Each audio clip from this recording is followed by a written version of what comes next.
Hey guys, here Sunday night again with another Trainer Confidential. Well, you guys will see it Monday morning, but anyway, here with Donnie again. How you doing tonight, Donnie? I'm doing all right, man. How you doing? I'm all right. A little Good tired week, stuff. but yeah, I'm doing good. What's So this? What day? What's this day? What day is this? How many days has it been for you so far? oh, it's been a week. Been a week. So you've been a week on prep. Okay, yeah, Yeah, yeah. that part's not so bad. Actually, I'm enjoying the food, really. Right. Uh, It's a change. it's a It's change. it's a change. It's Yeah, yeah, it's more structured, and I like that. Works better for yeah, me, yeah, yeah. but no, just got a lot of stuff going on. So a little bit of news. I want to touch on the Arnold and Clarita. He apparently gained 8 pounds since the Olympia, which is pretty crazy. Uh, so I'm gonna bring up a picture of him. Yeah, I have to see what it looks like. There we go, right there. So this was 1 week out from Olympia. This is 1 week out from Arnold. My honest opinion, I think he looks better a week out from the Olympia, but there's not much change that visually anyway. Yeah, this could be this could be. He's just full. He's got more carbs in his Yeah, in his muscles. It's been a while, and his muscles are nice and full, and he's probably holding some water. So he's filled out that way, and plus he hasn't put on any fat, so that's going to no, make you look even tighter and stuff. yeah, When you keep that level of leanness and that the muscles get even fuller and stuff, that's going to make you look more. Just bigger and fuller and more natty, even condition wise. So yeah, this I'm not surprised to see. But the thing about it is this: you're right. The thing that makes Sean who he is the way his muscles pop. You mm-hmm. know, because of the with the conditioning. His conditioning is very, very, very good, but his muscles just really Yeah, pops like no one else's. And yeah, to try to get bigger, to try to get the muscles fuller, because you got to compromise a little bit, for fullness, as far as the conditioning goes. And he can't compromise too much conditioning for that additional fullness, which I think, if these big guys, if they come in really, really, really ripped like they could, like yeah. That's the problem. even Yeah, Ramy, then and he's not going to stand that much of a chance. But the thing about it is this: yeah, I mean, of all of the 212 competitors, he's probably the best one to do any damage. Of yeah, course, he's the 212 in Olympia. yeah. I agree. Now it's kind of sidetracked. What do you think of him in comparison, like Lee Priest? Um, Because Lee Priest was like that, and he was only like five. I think he was only like 5'5" or five but four. yeah, he was, but Lee is looks actually bigger than Sean, though. I He mean, does. He does. they're Yes. two they're two different they're two different body types. Yeah. Lee's muscles could pop really good and stuff, but he just had those big round full muscles, and his calves are just crazy. Yeah. So yeah. Yeah. All right. Well, next one. We go up to so they came up with purse money for the Masters, Masters Olympia. So we got $229,000, and that's divided by 10 divisions, so it's divided by 50, right? So, but we don't Yeah, know. if they're gonna pay their top five, folks. Yeah, and we don't know what they're getting paid yet. We just Right, know what the right, right. purse is. We don't. Uh, and I didn't know this, and I found this out, and you knew this because you remember it. But 2012, the last Mister Masters Olympia that Dexter won, they were all promised six figures to go into that, and they didn't get six figures. When they got to show, they said, "Hey, sorry, we don't have the money," because they didn't sell the seats and they didn't make the money off of it. And Correct. so, Correct. Dexter walked away with 75,000, which is still pretty good, but so that being said, and then they got this in Romania. It just got me worried. Like, are they going to be able to generate the revenue for this? Well, we're gonna find out. I think the way they're gonna try to do it, I don't think it's just not going to work. And just these times, I mean, um, back then you only have four divisions for that Olympia. Now you have 10. Mm-hmm. Um, and then you've got a lot of these pros who were superstars, back in the 80s and the 90s and stuff. And that's what the people are wanting to, that's at least what the organization is pointing towards. But I mean, you Yeah. got a viable masters division in the IFBB right now, and these are pros. These are guys that became pros as masters competitors, and I'm saying it's probably if it does continue, it's probably going to go more and more towards that, than what you're currently seeing, I think you're because right. these former pros, it's all about the money for them. I mean, they would Yeah. be, why am I going to put myself? I haven't, and some of them, hopefully, some of them still have their foot on the gas, but some of them haven't trained in years, and they're going to do. They're going to try to revert back to what they did when they were competing, and that's Yeah. eating and training hard and taking stuff, and if your body's been off of it for a while and you're older, it may not be a good thing, so yeah. Yeah. Yeah. And it's like, I mean, I know there's a lot of people out there that would don't care about that, would give a kidney for money like that. But Yeah, and that's the problem, actually. That's actually the problem. but Uh, that's our mindset, though. yeah, it is. That's how the It's, mindset is. it's Yeah, almost the nature of the beast. Is sad, in some it cases, is. but that's that is just our mindset to a certain extent. Well, to a lot of an extent, actually.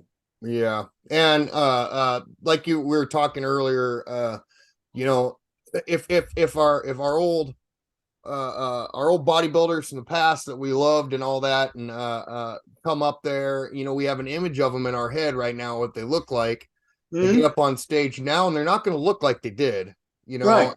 and that might jeopardize our image of those guys, like, Yeah.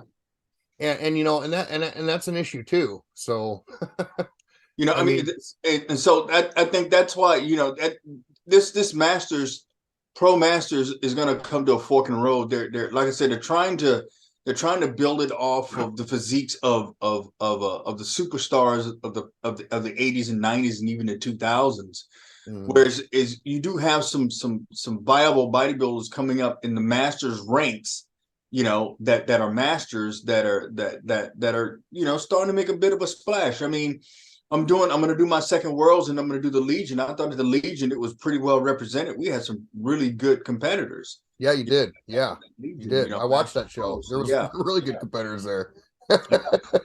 Yeah, totally. All right. Well, we're gonna hold off on that one. So, Subject of we the day. wanted to. I'm gonna throw this over to you because you're like the godfather of bodybuilding, No, I and don't you've I don't always know about told all me. that now. Well, you've always told me one specific thing ever since I known you, and what was that? What do you always tell me?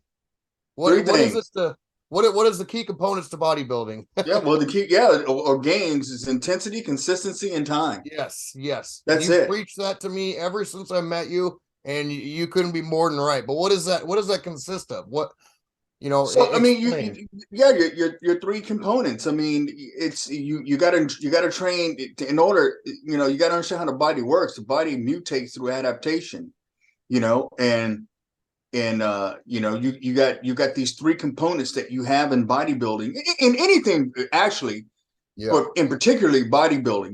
And that's you got to train intense enough, and you got to do it consistently enough, and you have to do it long enough. And if you're missing one of those three things, you're not going to get quite what you're working for.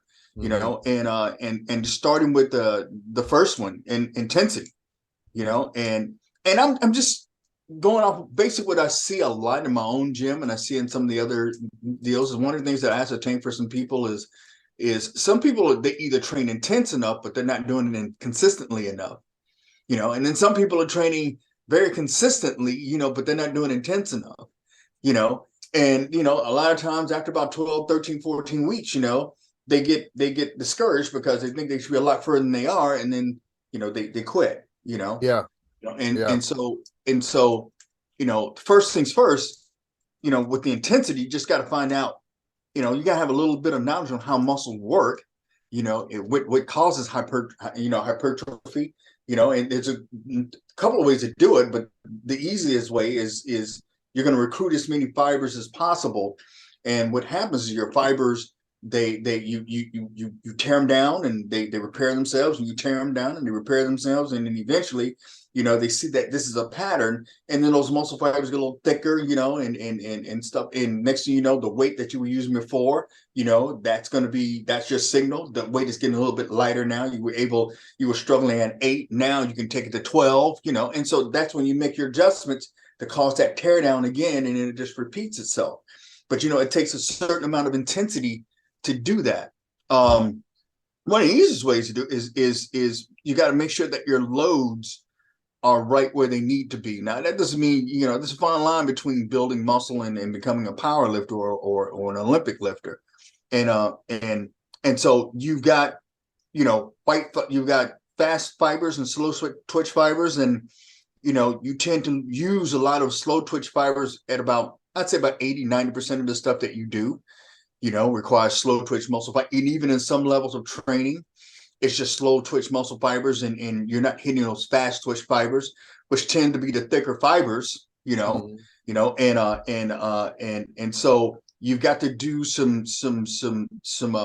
training to challenge that. The easiest way to do that is, you got to pick your loads up. Now, I'm not saying you're doing singles, or you're doing, singles or maybe 4s and 5s. Like I said before, you're not a strong person, but you're handling a pretty decent amount of load to where you're right around about that 6 to 12 range. You know what I mean? Okay. Somewhere around in there. Okay. Because you've got that element of volume that you need too, and so, and the thing about it is this has to be, this is the fundamentals of it. Now you just need to do this over and over and over and over and over again with each and every muscle group, and that is the ground basis of it right there, is making sure that you're recruiting as many fibers as you can, breaking them down, going through that process. The more fibers you go through that process, then the more gains you're going to get out of it. But the thing about it is that intensity that you're talking about, what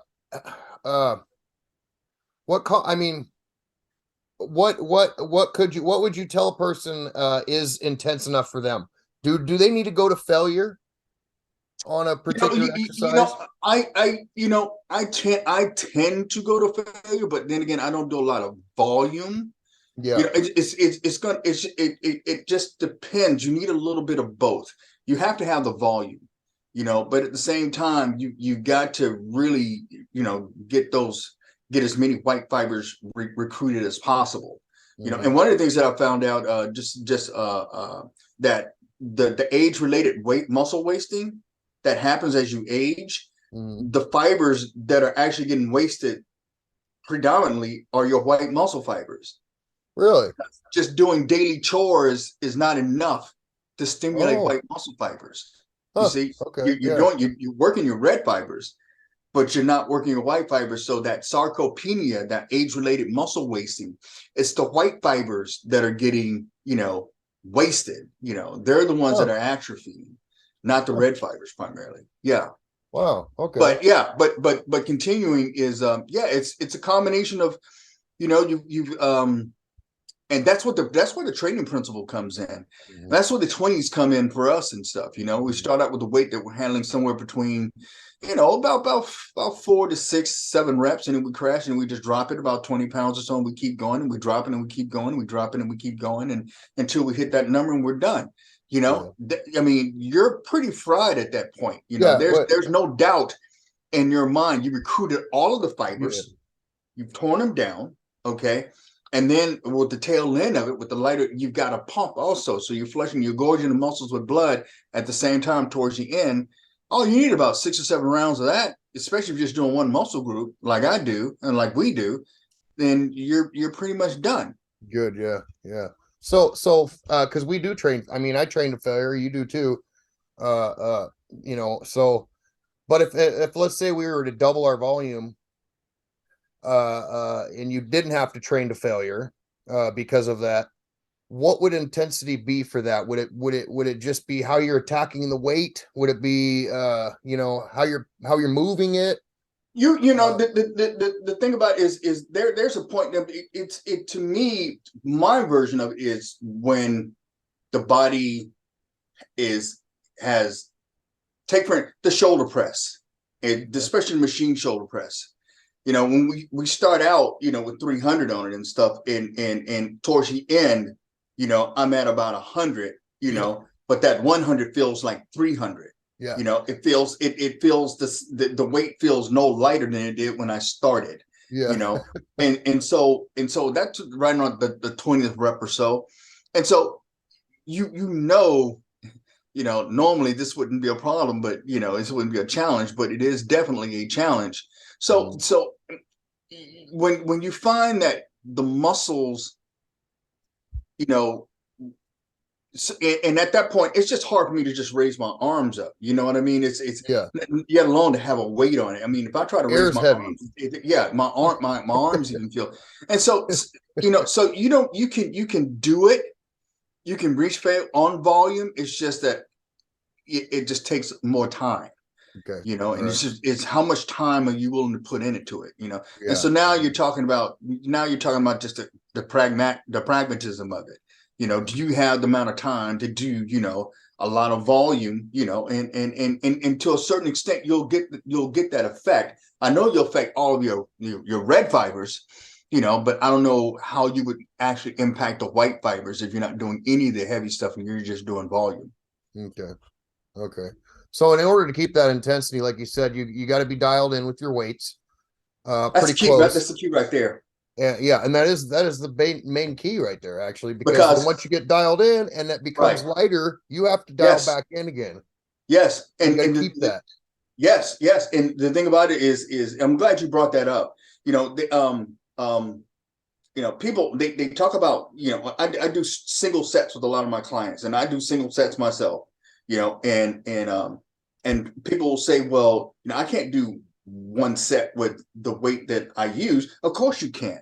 You're doing 3 to 4 sets with that. You know, you can't. You're not gonna do a single set with weight that you can handle for 3 to 4 sets, you know? So the more you reduce your sets, the harder that set has to be, you know? Mm-hmm. And so if you're going to get it in once you've got yourself dialed in, those loads are going to be right where they're supposed to be. Mm-hmm. You know, you're not going to just do a single set and trying to figure it out during the course of the set. That's not gonna work. Yeah. You should already know what that number is, Yeah. you know, and sometimes it takes a little while to get there. Yeah. Yeah. What would you say the hang up for most people is out of those three things: time, consistency, and intensity? Well, let's talk about the second one right now, because the thing Okay, about it yeah. is this, like I said before, you know, you can train as hard as you want, and see they're all tied in. I think they're all equally as important. Yep. You can have your loads dialed in. You could be training. You know, that intensity is right on and stuff. But if you're not consistent, if you're inconsistent, if you're working, you'll train for 2 weeks and then all of a sudden you're off for another week and a half, you know, and then you come back, you know, for another 2 3 weeks, and then you're going for half a month, and then you come back. I mean, you're not going to have you're not going to get the returns that you're looking for. Now, yeah, there are times where you got B squat and C squat. We know that. Okay, I get that. You know, but you know the intensity is nothing without the consistency. You know, Okay. your body can almost handle anything for a little while. You know, Yeah. you want to give your body a chance to adapt, and you know, you have to be consistent in order to do that. So on that consistency though, too, because I see a lot of people overtrain all the time at gyms. I mean, and True. I can always tell too if they're overtraining. It kind of they have a look to them and their muscles to me that I've noticed from just people that. But at any rate, I don't know where it's going with that. So, saying what you're saying there, with the consistency, they're consistently there every day, but they're not taking any time off to recover. Well, So there is a fine line of on how the consistency that you have to go back yeah, to the gym. cyclic training and stuff. I want to Yeah. back up and something you had just said. You know, so I mean, if a person's like up and down on their training, You know what I mean? And what I mean by consistent, that training, you need to maintain, like, from 1 to 10. If your level of training, you pick it up, and let's say you were like a 4 before, and now you're a 7, okay? Yeah, we need to remain there so that the body can adapt and mutate, and you make gains and stuff, Okay. and Okay. right, and it's going to be done by ear. You train that way when you're 100%. You know Hmm. what I mean? You can't train that way when you're not 100%. And like some people, it's like they'll train heavy and they'll train light. I mean, if there's a good pattern to it and it's moving them forward, that's fine. You're going to have periodic breaks in that intensity, but for the most part, it is going to be fairly consistent. Okay, it And will be fairly. I think most of the people that I'm referring to overtraining, I think a lot of it is their diet too. Because if they're eating like they're supposed to, they wouldn't be overtraining. So I think that This is has a lot and to do with that this too. is and right, and this is what I tell a lot of my clients and stuff. I mean, your training level has to match. I mean, your eating level must match your training level. Yeah. Your training level can't be up here and you're eating down here somewhere. It's a recipe for disaster. You're not going to get Yeah. the returns from your training that you want. It's just not going to happen. Yeah. So that's also a part of it. So of course, if your training is going to be consistent, your diet's got to be consistent too. I know we're talking primarily training, but like I said, training gets the results and the diet supports the training. So if your training is going to be consistent, then your diet has to be consistent also. So nowadays people want a quick fix. They want 5 minute Yeah. abs and all Yes. that stuff. So, if you were to tell a person this, hey man, this is what you need to do right here, it's gonna take time. They don't want to hear that And part. that's the third segment that we're Yeah, going to be that's talking so about and stuff. So yes, we'll so stay, let's get to yeah. So that. we'll stay on consistency right now. But that's the thing about it. And you don't I think it's not, but about the best illustration of this is when a person's on prep, an amateur primarily, an amateur that's on prep versus an amateur that's off prep, especially if they're early into this. I mean, once you go into prep and you become very regimented, and then when the show is over with, you may hear the term, I'm gonna go turn back to normal and stuff. Well, in bodybuilding in this sport, that is normal. Yeah, you yeah, know I mean, yeah, I mean, we have planned meals, and we can inject goodies into the program, you know what I mean, to help you sustain it and stuff. But for the most part, I mean, you're that's part of the consistency. There yeah. isn't really a huge change between prep and off season, some foods and stuff, and me, I shut down cardio and stuff, but I'm going to be starting up in another 4 weeks. It's not going to be that hard for me to transition. Whereas when I was in my 30s, I would go completely off, a whole 9 yards. And when it's time to go into prep, I'm spending like, 4 weeks just getting back into the rhythm and stuff. And it's like, with consistency, it's like, why do you don't need to do that? It's like, why do that? You That's know, true. you're Yeah, going to be, if for a fact you're going to be competing the next year, you yeah, know, then yeah, you should just phase into that, okay, and to where it's almost a semi prep. It's almost like a prep, but you get a chance to cheat more. It's built into it, But the thing about it is this: you're getting that protein requirement, okay, because a lot of times that's what happened. Protein intake goes way down, and fat and carb intakes go way up, and then you end up getting fat, you know. Whereas if you have your planned meals and you can throw in one or maybe two free meals and stuff, and you're good to go. This is something that you can maintain. And so yeah. when it's time to go into prep, there's a huge change, in the rhythm that you need, you know. And so I love that. I love that that. consistency. Yeah. I Consistency really like is, that yeah, off season diet yeah. because you And can you like I don't you go back to normal in a sense, but you're right, you have your planned meals, but if you want to eat pizza with the family, at night, that's extra. yeah, you know you can do that. It you doesn't do really that. hurt you and stuff. No, it doesn't. So that's cool. So consistency. Yes. So you want to talk about time now? Time. So this is people, back in the bodybuilders back in the 70s and 60s and even some of it took them years to get their pro card. It did, yeah. Yeah, you're It right. took years. As a matter of I fact, mean, there's been just to, people complaining about that yeah, because of just how to much get, work they had to do. yeah, just to get into Mr. America. You got people always training almost a decade, just to win Mr. America, But Wow. you're right, but it's more the sign of the times right now. It's just, you can have somebody that knows absolutely nothing about this sport, and they can hire a coach, and they don't have to do it. The coach will do it for them. The coach just Yeah. tells them exactly what they need to do. So there's a lot of due diligence. I had to do a lot of due diligence, and basically, that's how I got a lot of my knowledge, and that's how I was able to become a trainer.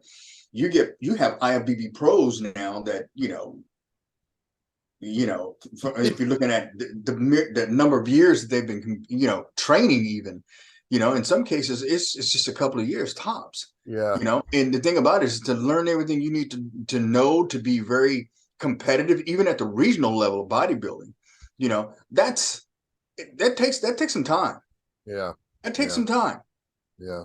you know but like I said, that's you know but it still does take time. I mean, yeah, technology helps a lot, but from a physiological standpoint, we haven't changed much from when Robbie Robinson and Chris Dickerson and Arnold and Steve Reeves, all those guys were competing. We haven't Yeah. really changed that much physically, Yeah. so those and so some of those principles still apply, and it still takes time, but not nearly as much as it used to. That Yeah. if one of the three has been phased out, it would be the time one. Okay, Yeah. it's because the thing about it is this, and it still could take time, because the thing, like, your muscles still have to mature. Yeah, you may be growing and everything and stuff, but it still takes time as far as maturity. You can get big very fast nowadays. Yes, you can, but it still takes time for those muscles to mature. Yeah. And that's the look that you want anyway. Right, You right. want And that mature look. yeah, yeah, yeah. That's what makes the look. I mean, Jay Cutler is a perfect example of it and stuff. Yeah. He Yeah. he became a pro at a young age, and he was still growing and maturing and stuff. He's pretty much like well, he'd been trained for a long time, but pretty much like Jack, pretty much. Mhm. He was new in the pro ranks, still was figuring things out and stuff, but yet, he's qualifying for the Olympia and stuff. And I could Yeah. physically see as time was going on. I could see as the years were going by, he was coming up the ladder. And I think he barely placed in the top 10. And that's when I really noticed. I said, I think Jay's going to be dangerous here in a couple more years. Really? He beat me by a year. So yeah, he's really he got on Yeah. top He, of he it. So yeah. he went up the ranks quick in the end, didn't he? Yeah, yeah, yeah. But the thing about it is he realized, this is going to take some time, Yeah. and if folks, regardless of whether you're a competitor or just a gym rat, I mean, or even just a gym pop that's trying to get you, is make time irrelevant. When you start making time relevant, and you start getting impatient, Yes. and Yeah, I agree. That's a good one. yeah, and we don't see the results that we're seeing, and then you decide to quit, especially with some people, because fitness, I'm just telling you, fitness in general manifests itself from the inside out, not the outside in. Yeah. So I always tell clients, try to feel before you see. You're going to feel better before you start looking better, and look So for those things. When they do that, yeah, that's really good advice too. Because that was my next question. I was going to ask you, what kind of advice would you give to your Gen Pop or your gym bros, and like, hey, because people want to know. I want 3 months. They want to know something infinite, and it's like, okay, if you add all these things together and you're doing all this stuff right, you will see changes in this period of time. A good cardio, for example. When I'm like on my last however many seconds, that time takes forever. I yeah. look up at it, I got 1 minute left, and I'm down, and then I look down, and it seems like 5 minutes have been looking. I look up, it's been only been 10 seconds, right? So what you're saying, time making it irrelevant, is exactly what you need to do, because Yeah. time it's on your side, but you don't want to pay attention to it right off the bat because you might get discouraged. Yeah, And that's yeah, that's huge.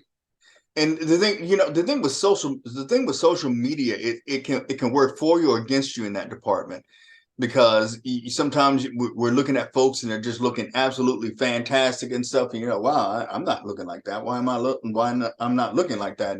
And so that can be a little discouraging and stuff, But I would just stay in that world, and do your business, Yeah. And and don't like change things up. If I mean, you got to, if you're not seeing results in a month off of a particular workouts that you're doing, it doesn't mean it's not working. You just got to give it some time too for it to work. Because a lot of people will true. do that. They'll try 2 weeks of something. Oh, that don't work anymore, and they'll go do something else. Well, you didn't give enough time to see if it worked. The doing switching stuff up like that all the time, that's, to me, that's more about personal taste Think than it so? is about training effectiveness. Some people just can't cantankerous that way. They can't. It's like some people are mono feeders. They can just eat the same thing all the time, and then you got some people.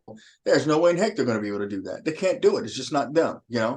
And so and it's the same way with training. Sometimes I'm a mono trainer. I can, I with 50 some odd years, and I've done everything that you can almost possibly do. You know, I've kind of settled down to what works for me and stuff, and it works for me, and that's what I stay with. Yeah. And so like I said, that right there is really a lot about personal taste, changing stuff up. But if that's what you need to do to get the time, Yes. get Then those yeah, do reps it. in, to get then by all means do it. Yeah. Yeah. You're gonna find whatever works for you to keep your eye on the track, and that's what you got to do. Yeah. So train long enough, but make sure you train consistently enough and intense enough. You And know. I just want to throw my little piece on the Yeah. intensity for me, what it means to me.